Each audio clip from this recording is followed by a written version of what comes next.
All right, Lā Kūʻokoʻa is celebrated on November 28th to mark the day in 1843 when the Kingdom of Hawaii was formally recognized as an independent nation by Britain and France. And here to provide more insight about the importance of this Hawaiian national holiday is author, lecturer, and friend, Dr. Keanu Sai. Dr. Sai, we know that terminology as part of your work is super important, right? It's important to understand certain nuances, and it's where I would like us to go today, if that's okay. What's the difference between a state and an independent state? A state under international law is an independent state where its sovereignty exists over its territory independently of other sovereignties over other territories. But a state that is not independent, like New York or California, those are states within a federation where the national government, the United States of America, is the independent state, and the state of New York is within it. So a state has a governing body above it, and an independent state has its own governance. Exactly. Is that correct? Okay. Doctor, according to the National Archives, the Hawaiian Islands were annexed, right, on July 7th, 1898. Didn't that nullify Hawaii's independent status? No, so it goes right back to the sovereignty and independence of a country. So the joint resolution of annexation that the United States Congress passed in 1898 is an American law. Okay. So that's an exercise of American sovereignty, but it's only limited to American territory. American law cannot be imposed in another country because that other country is independent. So that's why a joint resolution of annexation has no effect beyond the borders of the United States. So it's no different than the United States today passing a law annexing Canada.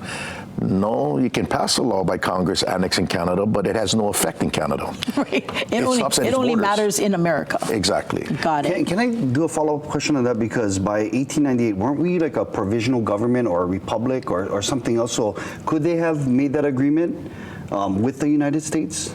Well, in order to acquire Hawaii sovereignty, you need a treaty. Okay. And a treaty is an agreement between two independent states. But it has to be between the governments of the independent states. The problem in the case of Hawaii, you had what was called the provisional government created by the United States in 1893, which President Cleveland said owes its existence to an armed invasion by the United States. So that is really an extension of the United States called a puppet. When they changed the name to the Republic of Hawaii, that was just putting lipstick on a pig, right? It's still a pig. It's still a pua'a. Right? But if they wanted to get into a treaty, they would have to have gotten a treaty by an agreement with the government of Queen Liliʻuokalani. So if, let's say, there was that treaty, right, a bona fide treaty, then what you have is cession of territory. So where one country will cede its territory and sovereignty to another country. Now, cession is the process, annexation is the outcome. Because annexation is an extension of something. You know, like in school, building Annex B. Right. That's an extension. But you can't have the extension until you have an agreement. The cession. To create that extension. Yes. So to say that Hawaii was annexed would be basically saying that, well, that is a unilateral act, which is what the joint resolution was. It was one-sided. They said, oh, we got you. No, you still need a treaty, so we can give it to you. Without Kamehameha III to get Hawaii recognized as an independent state on November 28th, 1843, I wouldn't be here able to explain this to you. You know, because if we weren't independent, the United States could just acquire us through colonization. But they couldn't because Hawaii was an independent state. Wow.